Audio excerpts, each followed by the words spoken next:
Assalamualaikum warahmatullahi wabarakatuh. Halo semuanya, pada video pembelajaran kali ini kita akan membahas mengenai siklus akuntansi perusahaan jasa. Nah, sebelum kita masuk ke materinya, kita akan membahas perusahaan jasa terlebih dahulu. Apa sih perusahaan jasa itu? Perusahaan jasa adalah perusahaan yang kegiatan utamanya membuat produk tidak berwujud berupa jasa atau layanan dengan tujuan mencari laba atau melayani masyarakat. Di sini terdapat dua gambar sebagai contoh perusahaan jasa. Di sebelah kanan terdapat perusahaan laundry dan di sebelah kiri terdapat perusahaan bengkel. Selanjutnya, kita masuk ke materi siklus akuntansi perusahaan jasa. Jadi, di siklus akuntansi ini terdapat 3 tahapan. Yang pertama ada tahap pencatatan, yang kedua ada tahap pengikhtisaran, dan yang ketiga ada tahap laporan. Yang akan kita bahas kali ini hanya pada tahap pencatatan saja. Di tahap pencatatan terdapat beberapa langkah atau kegiatan. Yang pertama ada analisis bukti transaksi keuangan. Jadi dalam setiap transaksi itu ada bukti. Nah, bukti itu seperti nota dan faktur. Dari bukti tersebut kita bisa menganalisis masuk ke kelompok akun mana dari setiap transaksi tersebut. Setelah kita bisa menganalisis bukti transaksi tersebut, baru kita pindah untuk membuat jurnal umum. Langkah yang kedua itu adalah membuat jurnal umum. Setelah kita membuat jurnal umum, lanjut untuk pemindah bukuan atau memposting ke buku besar. Nah, setelah buku besar sudah jadi, lanjut ke tahap selanjutnya, yaitu tahap yang kedua, ada pembuatan neraca saldo, ada jurnal penyesuaian, dan kertas kerja. Setelah kita mengerjakan kertas kerja, lanjut ke tahap yang ketiga, yaitu tahap laporan. Sebelum kita analisis transaksi keuangan, kita harus paham dulu mengenai mekanisme debit dan kredit. Di mekanisme debit dan kredit ini, kita mempelajari bagaimana cara menulis akun di sisi debit dan di sisi kredit. Pastikan kalian menghafal mekanisme debit dan kredit ini. Nah, dapat dilihat di dalam tabel terdapat akun-akun dalam akuntansi. Ada 5 jenis akun di dalam akuntansi, yaitu ada aset atau harta, ada liabilitas atau utang, ada ekuitas atau modal, ada pendapatan, dan ada beban. Di dalam tabel tersebut terdapat prive. Nah, sebenarnya prive itu masuk ke dalam akun ekuitas atau modal. Tetapi karena sifatnya yang bertolak belakang dengan modal, maka kita buat sendiri di dalam tabel tersebut. Nah, di prive itu adalah suatu akun yang mengurangi modal. Prive ini digunakan untuk kebutuhan pribadi dari pemilik perusahaan. Jadi lihat apabila akun harta, akun prive, dan akun beban bertambah akan masuk ke sisi debit. Dan apabila liabilitas atau utang, modal, dan pendapatan bertambah akan masuk ke sisi kredit. Begitupun sebaliknya, apabila harta berkurang akan masuk ke kredit, utang berkurang akan masuk ke debit, dan begitupun seterusnya.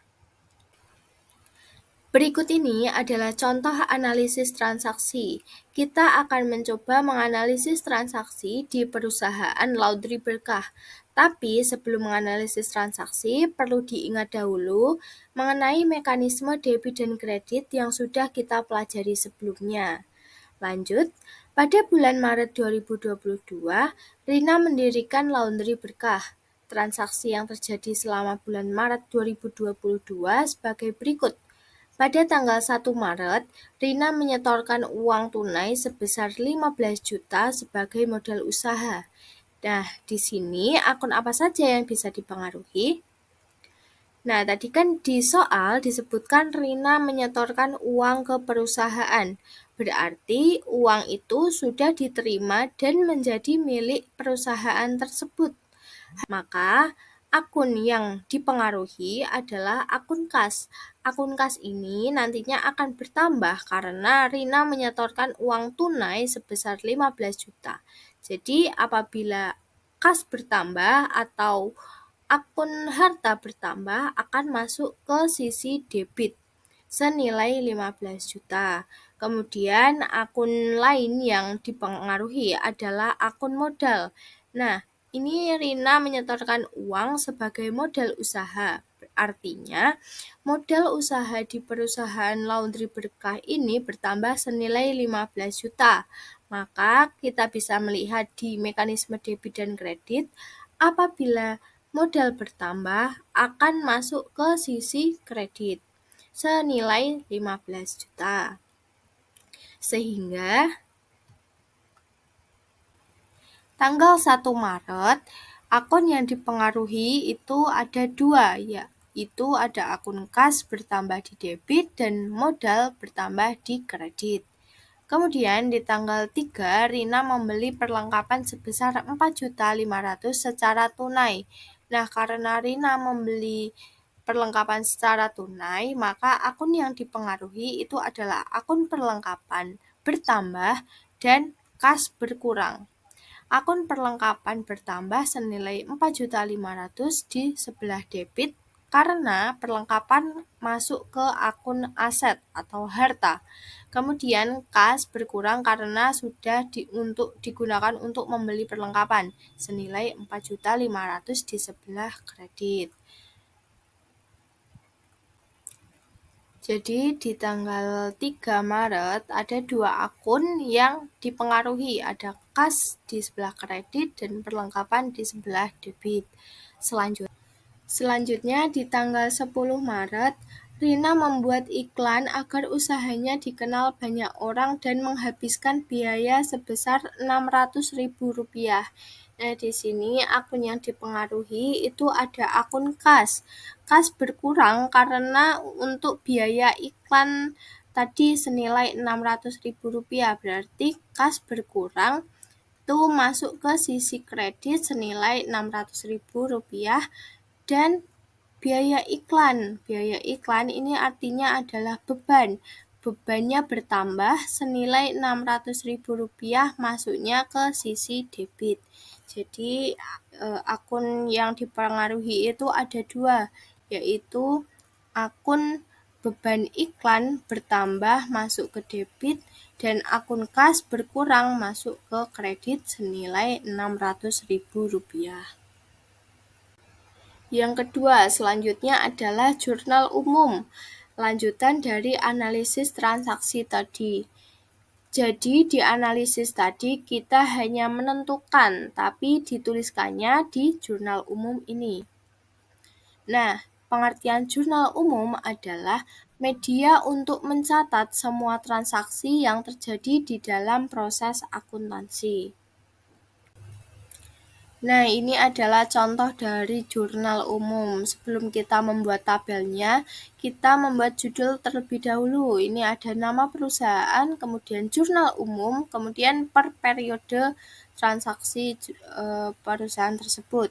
Nah, kemudian kita membuat tabel. Di kolom pertama ada tanggal, kolom kedua ada akun atau keterangan, kolom ketiga ada nomor referensi, kolom keempat ada debit, dan kolom kelima ada kredit. Karena kita tadi sudah mencoba untuk menganalisis transaksi keuangan di perusahaan laundry berkah, jadi kita akan mencoba untuk membuat jurnal umum di perusahaan laundry berkah. Nah, analisis tadi yang sudah kita kerjakan, kita tinggal masukkan saja ke tabel jurnal umum ini.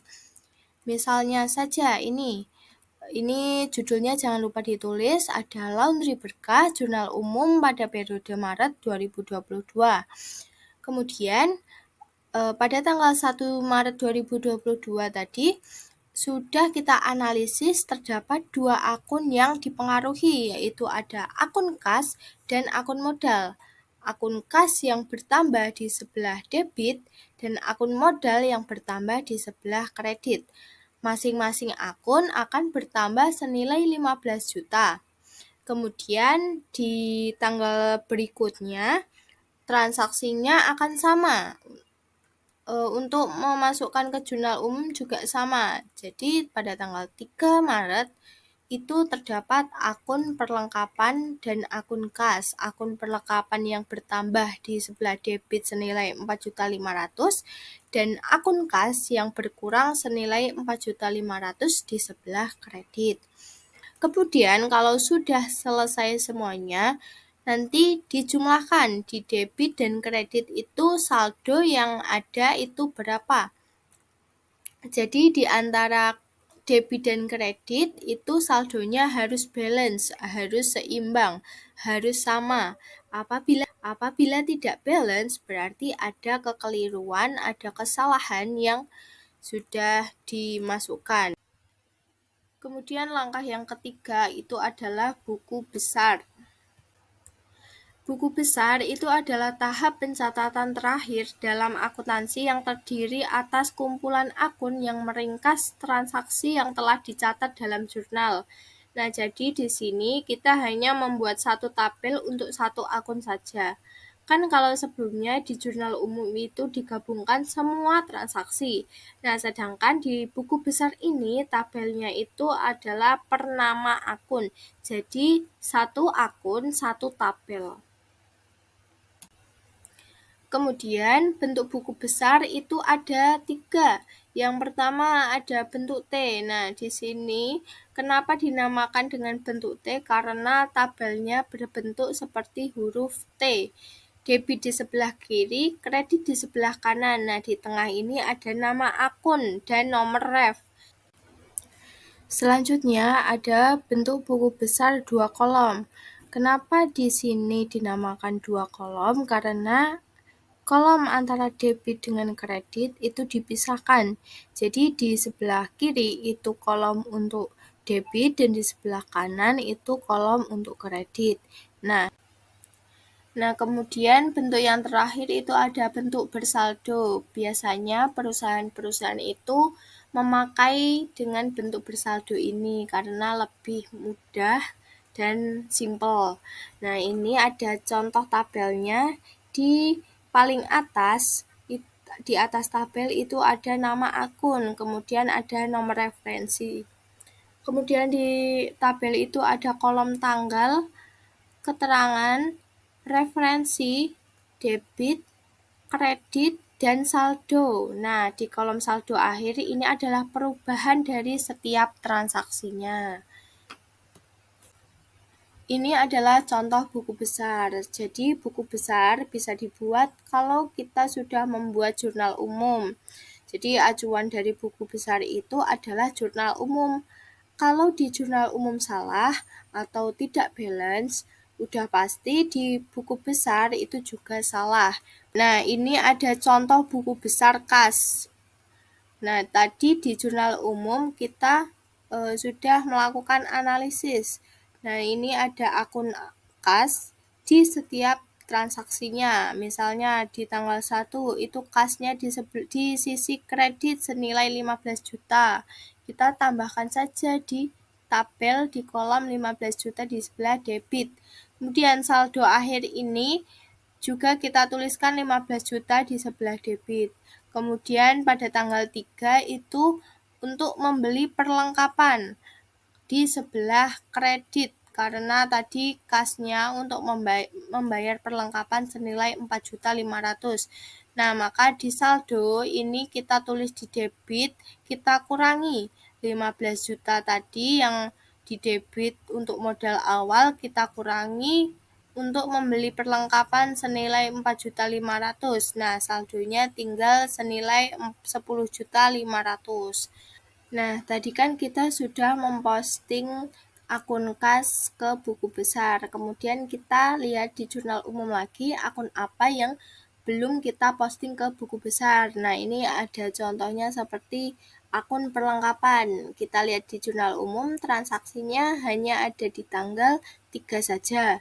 Nah, kita tinggal masukkan ke buku besar.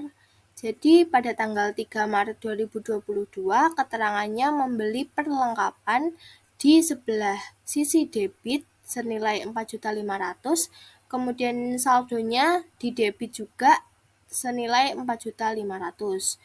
Baik, kita hanya sampai tahap pencatatan saja. Sekian video pembelajaran kali ini. Semoga bermanfaat. Wassalamualaikum warahmatullahi wabarakatuh.